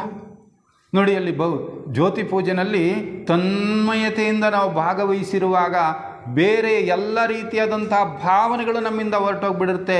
ಕೇವಲ ಭಕ್ತಿಯೇ ಅಲ್ಲಿ ಪ್ರಧಾನವಾಗಿರ್ತದೆ. ನಮ್ಮ ಕಾಮದೇಹ ಪುನರ್ರಚನೆಗೊಳ್ಳುತ್ತೆ ಅಂತ ಹೇಳ್ತಾರೆ. ಒಮ್ಮೊಮ್ಮೆ ನಾವು ಆ ಪೂಜೆಯಲ್ಲಿ ಭಾಗವಹಿಸಿದಾಗ ನಮ್ಮ ಕಾಮದೇಹ ಏನಾಗುತ್ತೆ? ಪುನರ್ರಚನೆಗೊಳ್ಳುತ್ತೆ. ನಮ್ಮ ಕಾಮದೇಹದಲ್ಲಿ ಇರಬಹುದಾದ ಒರಟು ಅಣುಗಳು ವಿಸರ್ಜಿಸಲ್ಪಟ್ಟು ಕಾಮಲೋಕ ಪ್ರಕೃತಿಯಲ್ಲಿದ್ದಂಥ ಸೂಕ್ಷ್ಮವಾದಂಥ ಸಾತ್ವಿಕವಾದಂಥ ಅಣುಗಳು ನಮ್ಮ ಕಾಮದೇಹವನ್ನು ಬಂದೇನು ಮಾಡುತ್ತವೆ? ಪ್ರವೇಶ ಮಾಡುತ್ತವೆ. ಮತ್ತೆ ನಾವು ಜ್ಯೋತಿ ಪೂಜೆಯಲ್ಲಿ ಸಂಕಲ್ಪ ಮಾಡ್ತೇವೆ, ದಿಗ್ಬಂಧನ ಮಾಡ್ತೇವೆ, ದಿಗ್ವಿಮೋಚನೆ ಮಾಡ್ತೇವೆ. ಕೊನೆಯಲ್ಲಿ ಎಲ್ಲ ಪೂಜೆ ಆದಮೇಲೆ ಮೌನವಾಗಿ 2 ನಿಮಿಷ ಕೂತ್ಕೊಂಡಿರೋಣ ಅಂತ ಕೂತ್ಕೊಳ್ತೇವೆ. ಅವಾಗೆಲ್ಲ ನಾವು ಸತ್ಸಂಕಲ್ಪಗಳನ್ನು ಕಳಿಸ್ತೇವೆ. ಈ ಆಲಯದ ಸುತ್ತಲೂ ನಿಮ್ಮ ಸತ್ಶಕ್ತಿಯ ದಿಗ್ಬಂಧನ ರಚನೆಯಾಗಲಿ ಅನ್ಬೇಕಾದ್ರೆ ನಾವಲ್ಲಿ ಏನು ಬಳಸ್ತಾ ಇದ್ದೀವಿ? ಆ ಸಂಕಲ್ಪ ಮಾಡುವಾಗ ನಾವೇನು ಬಳಸ್ತಾ ಇದ್ದೀವಿ? ನಮ್ಮ ರೂಪದೇಹವನ್ನು ಬಳಸ್ತಾ ಇದ್ದೀವಿ, ನಮ್ಮ ರೂಪ ಮನಸ್ಸನ್ನು ಬಳಸ್ತಾ ಇದ್ದೀವಿ. ಸಂಕಲ್ಪ ಯಾವುದ್ರ ಮೂಲಕ ಮಾಡ್ತೀವಿ? ನಾವು ಮನಸ್ಸಿನ ಮೂಲಕ ಮಾಡ್ತೀವಿ. ನೋಡಿ, ಅಲ್ಲಿ ಸತ್ಸಂಕಲ್ಪ ಆಗಲಿಲ್ವ? ಅದು ದಿಗ್ಬಂಧನವು ಹೊಡೆದು ಹೋಗಲಿ, ಇಲ್ಲಿ ಸಂಗ್ರಹಿತವಾದಂಥ ಶಕ್ತಿಗಳು ವಿಶ್ವದ ಎಲ್ಲೆಡೆಯೂ ಪ್ರವಹಿಸಲಿ ಅಂತ ಸಂಕಲ್ಪ ಮಾಡ್ತೀವಿ. ಅಲ್ಲಿ ರೂಪ ಮನಸ್ಸನ್ನು ಬಳಸಲಿಲ್ವಾ? ಬಳಸ್ತಾ ಇರೋದು ರೂಪ ಮನಸ್ಸು. ಆದರೂ ಯೋಚನೆ ಅಂಥದ್ದು ಶುದ್ಧ ಸಾತ್ವಿಕವಾದ ಆಲೋಚನೆ, ಸಚ್ಚಿಂತನೆ. ಕೊನೆಯಲ್ಲಿ ಮತ್ತೆ ಪೂಜೆ ಎಲ್ಲ ಮುಗಿದ ಮೇಲೆ ಕೂತ್ಕೊಳ್ತೇವೆ. ವಿಶ್ವದ ಎಲ್ಲೆಡೆಯೂ ಶಾಂತಿ ಸಾಮರಸ್ಯಗಳು ನೆಲೆಸಲಿ ಅಂತ ಆ ಮೌನದಲ್ಲಿ ಸತ್ಸಂಕಲ್ಪಗಳನ್ನು ಮಾಡ್ತೇವೆ. ಅಲ್ಲಿ ನಮ್ಮ ರೂಪದೇಹ ಪವಿತ್ರವಾಗ್ತದೆ. ಇದೆಲ್ಲವನ್ನೂ ಕೂಡ ನಾವು ಸಾಧ್ಯವಾದಷ್ಟೂ ಕೂಡ ಇದನ್ನು ಮಾಡ್ತಾ ಬರಬೇಕು. ಆತ್ಮನಿಷ್ಠೆಯು ವರಿಸುವಂಥ ಭಯಂಕರ ತ್ಯಾಗಗಳಿಗೆ ಅವನು ಸಿದ್ಧನಾಗಬೇಕು ಅಂತಾರೆ. ಆ ವಾಕ್ಯ ಏನೂ ಚೇಂಜ್ ಮಾಡೋಕ್ಕೆ ಮನಸ್ಸಾಗಲಿಲ್ಲ ನನಗೆ. ಆತ್ಮನಿಷ್ಠೆಯು ವರಿಸುವಂತಹ ಎಂತಹ ತ್ಯಾಗಕ್ಕೂ ಅವನು ಸಿದ್ಧನಾಗಬೇಕೋ ಸಾಧಕ. ಆ ಪುಣ್ಯಾತ್ಮರು ಮಾಡಿದ್ದೇನು? ಎಂತಹ ತ್ಯಾಗಕ್ಕೆ ಸಿದ್ಧರಾದರು. ನಿಜವಾಗಲೂ ಓದಬೇಕು, ನಾವು ಕೇಳಬೇಕು, ಓದಬೇಕು. ಕನಿಷ್ಠ ನಾನು ಬಹಳಷ್ಟು ಸಾರಿ ಈ ಮಾತನ್ನ ಹೇಳ್ತೇನೆ. ಥಿಯೋಸಾಫಿಕಲ್ ಸೊಸೈಟಿಯ ಸಾಹಿತ್ಯವನ್ನು ಶ್ರದ್ಧೆಯಿಂದ ನಾವು ಅಧ್ಯಯನ ಮಾಡಿದರೂ ಕೂಡ ಅದು ನಮ್ಮನ್ನು ಇದ್ದಂಗಿರಕ್ಕೆ ಬಿಡಲ್ಲ. ಶ್ರದ್ಧೆಯಿಂದ ನಾವು ಅಧ್ಯಯನ ಮಾಡಲಿಕ್ಕೆ ಹೋದರೂ ಕೂಡ ಅದನ್ನು ನಮ್ಮನ್ನು ಇದ್ದಂಗಿರಕ್ಕೆ ಬಿಡೋದಿಲ್ಲ. ಆ ಮಹಾತಾಯಿ ಸಾವಿನ ಅಂಚಿನಲ್ಲಿದ್ದಾಳೆ. ದೇಹ ಜರ್ಜರಿತವಾಗಿದೆ. ನಾವೆಷ್ಟೋ ಸಾರಿ ಸ್ವಲ್ಪ ದೇಹಕ್ಕೆ ಏನಾದರೂ ಎಡವಟ್ಟಾಗ್ಬಿಟ್ರೆ, ಅಪ್ಪ ಭಗವಂತ ಕರ್ಕೊಂಬಿಡಪ್ಪ, ಯಾಕೆ ಬಿಟ್ಟಿದೀಯಾ ಅಂತೀವಲ್ವ ನಾವು. ನನ್ನ ಕರ್ಕೊಂಬಿಡಪ್ಪ, ಯಾಕೆ ಬಿಟ್ಟಿದೀಯಾ ಅಂತೀವಿ. ನಾವನ್ನೆಲ್ಲ ಇಲ್ಲಿರೋರು ಇನ್ನೂ ಚೆನ್ನಾಗಿದೀವಲ್ಲ ಸ್ವಲ್ಪ, ಹಂಗಾಗಿ ಅದು ಯಾವಾಗ ಅಂತೀವಿ ಅಂದರೆ ಸ್ವಲ್ಪ ಪ್ಯಾರಲೈಸಿಸ್ ಆದ ಇದು ಆಗಿ ಇನ್ನೇನು ಎಲ್ಲ ಮನೆಯರೆಲ್ಲ ಏನೇನು ಅಂತ ಇದ್ದಾಗ ಅನ್ಕೋಬೋದು. ನೋಡಿರಿ, ಆ ಮಹಾತಾಯಿ ಸಾವಿನ ಅಂಚಿನಲ್ಲಿದ್ದಾರೆ, ದೇಹ ಜರ್ಜರಿತವಾಗಿದೆ. ಅವರಾವಾಗ ಪುಸ್ತಕ ಬರೀತಾ ಇದ್ದರು. ಯಾವುದು? ಸೀಕ್ರೆಟ್ ಡಾಕ್ಟ್ರಿನ್ ಪುಸ್ತಕ ಬರೀತಾ ಇದ್ದಾರೆ. ಇನ್ನೂ ಸ್ವಲ್ಪ ಬಾಕಿ ಇದೆ, ಬರೆದಿಲ್ಲ. ಮಾಸ್ಟರ್ಸ್ ಕಣ್ಣೆದುರುಗಡೆ ಬಂದು ನಿಂತ್ಕೊತಾರೆ. ಏನು ಪುಸ್ತಕ ಬರೆಯೋ ಹಂಬಲ ನಿನಗಿದೆಯೋ? ಬೇಕಾದರೆ ನಿನಗೆ ಇನ್ನೂ ಸ್ವಲ್ಪ ದಿನ ಅವಕಾಶ ಕೊಡ್ತೀವಿ.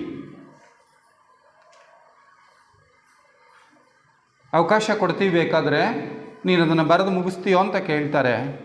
ಅವಳಿದ್ದ ಸ್ಥಿತಿನಲ್ಲಿ ಆಗಿದ್ದರೆ ನಮ್ಮಂಥವ್ರು ಯಾವ ಕೆಲಸನೂ ಬೇಡ, ಮೊದಲು ನನ್ನನ್ನು ಈ ಚಿತ್ರಹಿಂಸೆಯಿಂದ ಪಾರು ಮಾಡಿಬಿಡ್ರಿ ಅಂತ ಇದ್ವಿ. ಆ ತಾಯಿ ಹೇಳ್ತಾಳೆ, ಬರಿತೀನಿ ನಾನು ಅಂತ. ಆಯಿತು, ನಾನು ಬರಿತೀನಿ. ಆರೋಗ್ಯ ಏನು ಕೊಡಲಿಲ್ಲ ಅವರು, ಆಯುಷ್ ಕೊಟ್ಟರು, ಸ್ವಲ್ಪ ಎಕ್ಸ್ಟೆಂಡ್ ಮಾಡಿದ್ರು ಆಯುಷ್ನ. ಅಂಥದ್ದೇ ಸ್ಥಿತಿನಲ್ಲಿ ಆ ಮಹಾತಾಯಿ ಆ ಗ್ರಂಥವನ್ನು ಬರೆದು ಮುಗಿಸ್ತಾಳೆ. ಮಹಾತಾಯಿ ಮಾಸ್ಟ್ರು ಅವರು ಸಂಸ್ಥೆನ ಪ್ರಾರಂಭವಾಗೋದಕ್ಕೆ ಮುಂಚೆ ಕರೆ ಕೊಡುವಾಗ 2 ಮಾತು ಹೇಳ್ತಾರೆ. ನೀನು ಈ ದೇಶದ ಮಹಾರಾಣಿಯಾಗಿ ಮೆರೆಯಬಹುದಾದ ಸಾಧ್ಯತೆಯೂ ನಿನ್ನ ಮುಂದೆ ಇದೆ. ಅಥವಾ ಪ್ರಪಂಚಕ್ಕೆ ಜ್ಞಾನದ ಬೆಳಕನ್ನು ಕೊಡುವ ಸಾಧ್ಯತೆಯೂ ನಿನ್ನ ಮುಂದಿದೆ. ಆದರೆ ಈ ದಾರಿಯನ್ನು ಆರಿಸ್ಕೊಂಡ್ರೆ ನಿನ್ನ ವೈಯಕ್ತಿಕ ಜೀವನ ಕಡು ಕಷ್ಟದಿಂದ ಕೂಡಿರುತ್ತೆ. ಆಯ್ಕೆ ನಿನ್ನದು ಅಂದರು. ತಾಯಿ ಎಂಥ ತ್ಯಾಗಕ್ಕೆ ಸಿದ್ಧಳಾದಳು ಅಂದರೆ, ಕೆಲವು ಸಾರಿ ರಾಜಮನೆತನದ ರಾಜಕುಮಾರಿ ಹೊಟ್ಟೆ ತುಂಬಿಸ್ಕೊಳ್ಳೋಕ್ಕೆ ಚರ್ಚಿನ ಎದುರುಗಡೆನಲ್ಲಿ ಟೋಪಿಯನ್ನು ಹೊಲಿದು ಟೋಪಿಯನ್ನು ಮಾರಿ ಹೊಟ್ಟೆ ತುಂಬಿಸ್ಕೊಳ್ತಾಳೆ ತಾಯಿ. ಟೋಪಿನ ಹೊಲಿದು ಮಾರಿ ಹೊಟ್ಟೆಗೆ ಊಟ. ಎಂಥ ತ್ಯಾಗ! ಅಕಸ್ಮಾತ್ ನಾನು ಲೇಟಾಗಿ ಬಂದೆ, ಇಲ್ಲೇನಾದ್ರು ತಿಂಡಿ ಇಲ್ಲ ಅಂದಿದ್ರೆ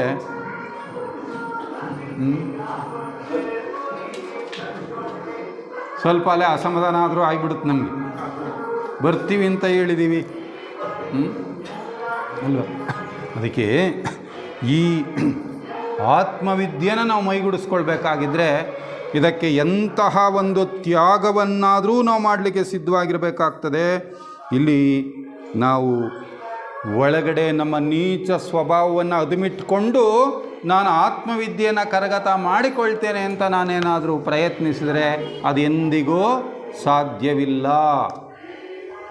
ಲೌಕಿಕ ಆಶಾಭಾವನೆಗಳು ಮತ್ತು ಈ ಆಧ್ಯಾತ್ಮ ಜೀವನ ಇದೆರಡೂ ಕೂಡ ಎಣ್ಣೆ ಸೀಗೆಕಾಯಿ. ಒಂದು ಎಣ್ಣೆ ಆದರೆ ಇನ್ನೊಂದು ಸೀಗೆಕಾಯಿ.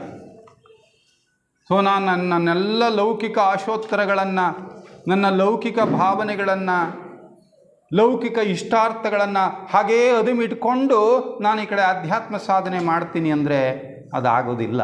ಇವತ್ತು ಬಹುತೇಕ ಜನ ಮಾಡ್ತಾರದೇನು ಕೆಲಸ? ನಾವೆಲ್ಲ ಮಾಡ್ತಾರದೇನು? ಎಲ್ಲ ಹಂಗೆ ಇರ್ತೀವಿ. ನನಗೆ ಭಗವದ್ಗೀತೆ ಓದದೇ ಇದ್ರೆ ಸಮಾಧಾನ ಆಗಲ್ಲ, ದೇವ್ರ ಪೂಜೆ ಮಾಡದೇ ಇದ್ರೆ ನನಗೆ ಸಮಾಧಾನ ಆಗಲ್ಲ. ಈ ಕಡೆ ಭಜನೆ ಮಾಡ್ತೀನಿ, ಮೋಸ ಮಾಡಿದವನ ಹೆಸರ ಮಗನಿಗಿಡಬೇಕು, ವಿಷವಿಕ್ಕಿದವನಿಗೆ ಷಡ್ರಸವನುಣಿಸಲು ಬೇಕು ಅಂತ ಭಜನೆ ಮಾಡಿ ಈ ಕಡೆಗೆ ಬರ್ತೀನಿ.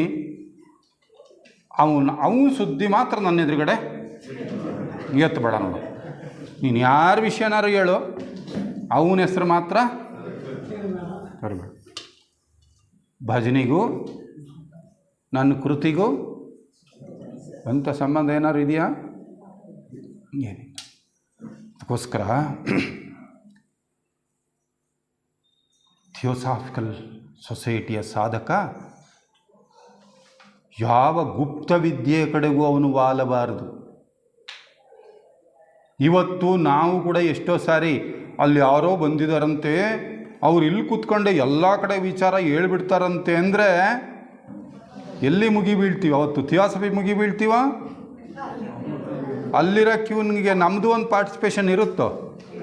ಅಯ್ಯೋ ಇದು ನಾಳೆಗೂ ಇರುತ್ತೆ. ಅವ್ರು ಇವತ್ತು ಬಂದರೆ ಎಲ್ಲ ನಮ್ಮ ಸಮಸ್ಯೆಗಳನ್ನೆಲ್ಲ ಕೂತ್ಕೊಂಡು ಅಲ್ಲೇ ನಮ್ದು ಎಲ್ಲ ಸಮಸ್ಯೆ ಹಂಗೆ ಕಣ್ಮುಂದೆ ಹೇಳ್ದಂಗೆ ಹೇಳ್ಬಿಡ್ತಾರಂತೆ ಅಂದ್ಬಿಟ್ರೆ ಅಲ್ಲಿಗೆ ಓಡೋಗ್ತೀವ, ಇಲ್ಲಿರ್ತೀವ? ನಾವು ಅರ್ಥ ಮಾಡ್ಕೊಳ್ಬೇಕು, ಅದು ಯಾವುದು ಮುಖ್ಯ ಅಲ್ಲ. ನಮಗೆ ಯಾವ ಸಿದ್ಧಿಗಳು ಮುಖ್ಯ ಅಲ್ಲ. ನಾವು ಮಾಡಬೇಕಾದ್ದೊಂದೇ. ಹೆಂಗಿದೆ ನಮ್ಮ ಪರಿಸ್ಥಿತಿ ಅಂದರೆ, ಮನುಷ್ಯನ ಸ್ಥಿತಿಯನ್ನು ಥಿಯೋಸಫಿ ಬಹಳ ಚೆನ್ನಾಗಿ ವರ್ಣನೆ ಮಾಡುತ್ತೆ. ಬಹಳ ಚೆನ್ನಾಗಿದೆ ನಿಜ. ನಮಗೊಂದು ರೀತಿ ಪುಣ್ಯ ಅನ್ಕೋಬೇಕಿಂತ ಸಾಹಿತ್ಯ ಸಿಕ್ಕಿರೋದು. ಅದನ್ನು DVG ಕೂಡ ಒಂದು ಕಗ್ಗದಲ್ಲಿ ಬರೀತಾರೆ. ಪಶ್ವಾಂಶ ದೈವಾಂಶಗಳ ಗಂಟು ಈ ಮಾನವತೆ ಅಂತ ಅವ್ರ ಕಗ್ಗದಲ್ಲಿ ಬರೀತಾರೆ. ಮನುಷ್ಯ ಅಂದರೆ ದೈವಾಂಶ ಪಶ್ವಾಂಶಗಳ ಗಂಟು ಈ ಮಾನವತೆ. ಎಷ್ಟು ಚೆನ್ನಾಗಿದೆ ನೋಡಿ ಇದು. ಇದನ್ನು ಥಿಯೋಸಾಫಿಕಲ್ ಪರಿಭಾಷೆನಲ್ಲಿ ನಾವು ವಿಚಾರ ಮಾಡೋದಾದರೆ ಮನುಷ್ಯನ ಸ್ವರೂಪವನ್ನು ಎಷ್ಟು ಭಾಗ ಮಾಡ್ಬೋದು? ನಾವು ಎಷ್ಟು ಭಾಗ ಮಾಡ್ಬೋದು ಮನುಷ್ಯನ ಸ್ವರೂಪವನ್ನು? ನಮ್ಮ ಇಡೀ ಸ್ವರೂಪವನ್ನು ಎಷ್ಟು ಭಾಗ ಮಾಡ್ಬೋದು? ನಾವು 3 ಭಾಗ ಮಾಡ್ಬೋದು. 1 ದೇಹಾತ್ಮ, 2 ಜೀವಾತ್ಮ, 3 ಪುರುಷಾತ್ಮ. ನಾನು ಯಾವ ಉಪನ್ಯಾಸದಲ್ಲೂ ಇಲ್ಲಿ ಬಂದೇ ನಿಂತ್ಕೊಂತೀನಿ, ಏನು ಮಾಡೋಕ್ಕಾಗಲ್ಲ. ಯಾಕಂದ್ರೆ ಇದು ನಾವು ತಿಳ್ಕೊಳ್ಳೇಬೇಕಾದಂಥ ವಿಚಾರಗಳಿವೆ. ಇಲ್ಲಿ ದೈವಾಂಶ ಪಶುವಾಂಶಗಳ ಗಂಟು ಈ ಮಾನವತೆ ಅಂತ DVGಯ ಕಗ್ಗದಲ್ಲಿ ಎಷ್ಟೊಂದು ಅರ್ಥ ಇದೆ ಅಂದರೆ ಅದನ್ನು ಥಿಯೋಸಾಫಿಕಲ್ ಸೊಸೈಟಿ ಸಹಿತ ಎಷ್ಟು ಚೆನ್ನಾಗಿ ಅದರ ಸತ್ಯಾಸತ್ಯತೆಯನ್ನು ಹೊರಗೆ ತರ್ತಾ ಇದೆ ಅಂದರೆ, ನಮಗೆ ಈ ದೇಹಾತ್ಮ ಇದೆಯಲ್ಲ, ಈ ದೇಹಾತ್ಮ ನಮಗೆ ಯಾರಿಂದ ಬಂದಿದೆ? ಯಾರಿಂದ ಬಂದಿದೆ? ಪ್ರಾಣಿ ವರ್ಗದಿಂದ ಬಂದಿರೋದು.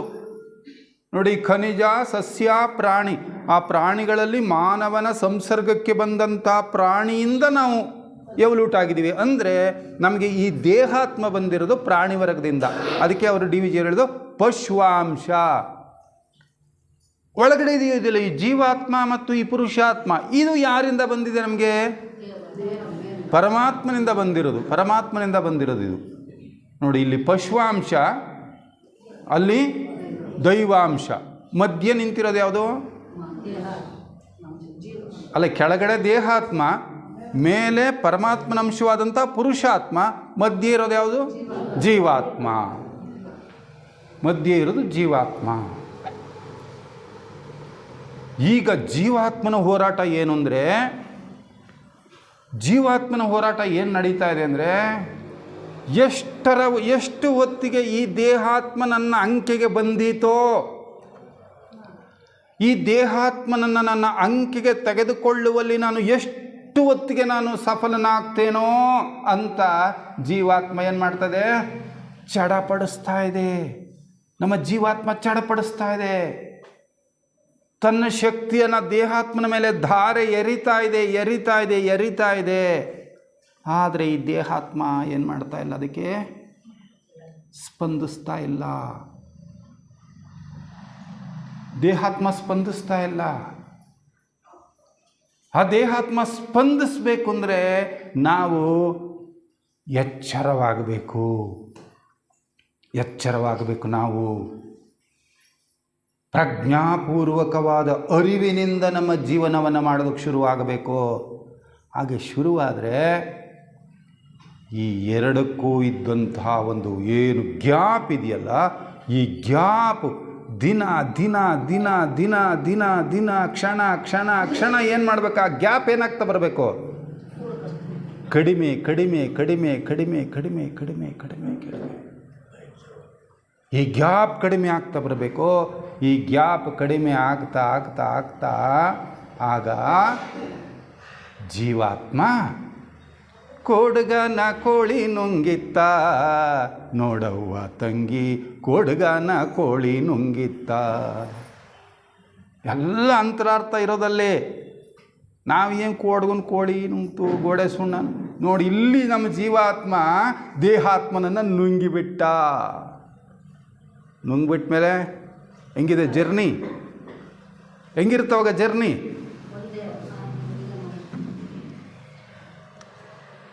ಆವಾಗ ಆ ಜೀವಾತ್ಮನ ಅಂಕಿಗೆ ನಮ್ಮ ದೇಹಾತ್ಮ ಒಳಪಟ್ಟ ತಕ್ಷಣವೇ ಮುಂದಿನ ಜರ್ನಿ ಇದೆಯಲ್ಲ, ಇಟ್ ಈಸ್ ಎಫರ್ಟ್ಲೆಸ್ ಎಫರ್ಟ್. ಹೋರಾಟ ಇಲ್ಲಿವರೆಗೆ ಮಾತ್ರ. ದೇಹಾತ್ಮನನ್ನು ನಮ್ಮ ಜೀವಾತ್ಮನ ಅಂಕೆಗೆ ಒಳಪಡಿಸುವವರೆಗೆ ಈ ಹೋರಾಟ. ಇದಾಗಿಬಿಟ್ರೆ ಮುಂದೆ flight journey. No hump, no rush. ಏನದು? ಬೆಳಬೆಳಗ್ಗೆನೇ ಶುರುವಾಗುತ್ತೆ ಟ್ರಾಫಿಕ್. ನೋ ಟ್ರಾಫಿಕ್, ಏನೂ ಇಲ್ಲ. ಅಲ್ಲಿ ಟ್ರಾಫಿಕ್ ಇಲ್ಲ, ಹಂಪ್ ಇಲ್ಲ, ಫ್ಲೈಟ್ ಜರ್ನಿ. ನಮ್ಮ ಆತ್ಮವಿದ್ಯೆ ನಮಗೆ ಬೋಧಿಸ್ತಕ್ಕಂಥದ್ದು ಇದನ್ನು ಮಾತ್ರ. ಇದು ಸಾಧ್ಯವಾಗಬೇಕಾದ್ರೆ ನಾವು ಅಳವಡಿಸಿಕೊಳ್ಬೇಕಾದಂತಹ ಏಕಮಾತ್ರ ಸದ್ಗುಣ, ಅದನ್ನು ಏಕಮಾತ್ರ ಸದ್ಗುಣ ಅಂತ ಕರೀತಾರೆ. ಯಾವುದದು? Virtues of all virtue. ಯಾವುದದು? ಒಕ್ಕೊರಲಿಂದ ಬಂದುಬಿಡ್ಬೇಕು. ಥಿಯೋಸಾಫಿಕಲ್ ಸೊಸೈಟಿ ಸದಸ್ಯರು ಬಾಯಲದು. ವರ್ಚ್ಯೂಸ್ ಆಫ್ ಆಲ್ ವರ್ಚ್ಯೂಸ್ ಅಂತ, ಸದ್ಗುಣಗಳ ರಾಜ ಅಂತ ಕರೀತಾರೆ ಅದನ್ನು. ಯಾವುದು? ಪ್ರೇಮ ಸದ್ಗುಣಗಳ ರಾಜ. ಅದು ನನ್ನ ಹೆಂಡತಿ ಮಕ್ಕಳನ್ನು, ನನ್ನ ಕುಟುಂಬದವರನ್ನು, ನನಗೆ ಬೇಕಾದವ್ರನ್ನ ಪ್ರೀತಿಸೋದಿದೆಯಲ್ಲ ಅದು ಪ್ರೇಮವೇ ಆದರೂ ಕೂಡ ಇಂಥ ನಿಸ್ವಾರ್ಥಯುತವಾದಂತಹ ವಸುದೈವ ಕುಟುಂಬಕಂ ಅನ್ನುವ ಪ್ರೇಮಕ್ಕೆ ಈ ಪ್ರೇಮವನ್ನು ಹೋಲಿಕೆ ಮಾಡುವುದಾದರೆ ನನ್ನ ಕುಟುಂಬದ ಮೇಲಿನ, ನನ್ನ ಗಂಡನ, ನನ್ನ ಹೆಂಡತಿಯ, ನನ್ನ ಮಕ್ಕಳ ಮೇಲಿನ ಪ್ರೇಮವನ್ನು ನಾನು ಆ ಪ್ರೇಮದ ಜೊತೆಯಲ್ಲಿ ಹೋಲಿಕೆ ಮಾಡೋದಾದರೆ ಇದು ಏನೇನೋ ಅಲ್ಲ ಅಲ್ಲ. ಆ ಹಿನ್ನೆಲೆಯಲ್ಲಿ ಥಿಯೋಸಾಫಿಕಲ್ ಸೊಸೈಟಿಯ ಸದಸ್ಯರಾದ ನಾವು ಅಂತಹ ಒಂದು ನಿಸ್ವಾರ್ಥಯುತವಾದ, ನಿರ್ಮಲವಾದಂತಹ, ಅಪ್ರತಿಮಹತವಾದಂತಹ ಆ ಪ್ರೇಮವನ್ನು ಮೈಗೂಡಿಸಿಕೊಳ್ಳುವುದೊಂದೇ ನಮ್ಮ ದಿವ್ಯವಾದ, ಭವ್ಯವಾದ ಕಾರ್ಯ. ಆ ಕಾರ್ಯವನ್ನು ಮಾಡ್ತಾ, ಆತ್ಮಜ್ಞಾನವನ್ನು ಸಂಪಾದನೆ ಮಾಡ್ತಾ, ಇತರರ ಆತ್ಮನ ಬೆಳವಣಿಗೆಯಲ್ಲಿ ನಾವು ಕೂಡ ಸಹಕರಿಸಿ ಬಾಳುವಂತಾಗೋಣ. ಈ 150ನೇ ವರ್ಷದ ಈ ಸುಸಂದರ್ಭದಲ್ಲಿ ಈ ಅವಕಾಶ ಕೊಟ್ಟಂಥ ನಿಮ್ಮೆಲ್ಲರಿಗೂ ವಂದನೆಗಳನ್ನು ಸಮರ್ಪಣೆ ಮಾಡ್ತಾ, ಆ ಥಿಯೋಸಾಫಿಕಲ್ ಸೊಸೈಟಿ ನಮಗೆ ಹೇಳಿರ್ತಕ್ಕಂತಹ ದಾರಿಯಲ್ಲಿ ಒಂದು ಸಣ್ಣ ಹೆಜ್ಜೆಯನ್ನಾದರೂ ಇಡುವಂತಹ ಒಂದು ಹೃತ್ಪೂರ್ವಕವಾದ ಪ್ರಯತ್ನವನ್ನು ಮಾಡಿದ್ದಾದರೆ ನಮ್ಮ ಜೀವನ ಸಾರ್ಥಕ. ಧನ್ಯವಾದಗಳು. 15 ನಿಮಿಷಗಳಿದೆ ಪ್ರಶ್ನೆಗಳಿಗೆ. 12:20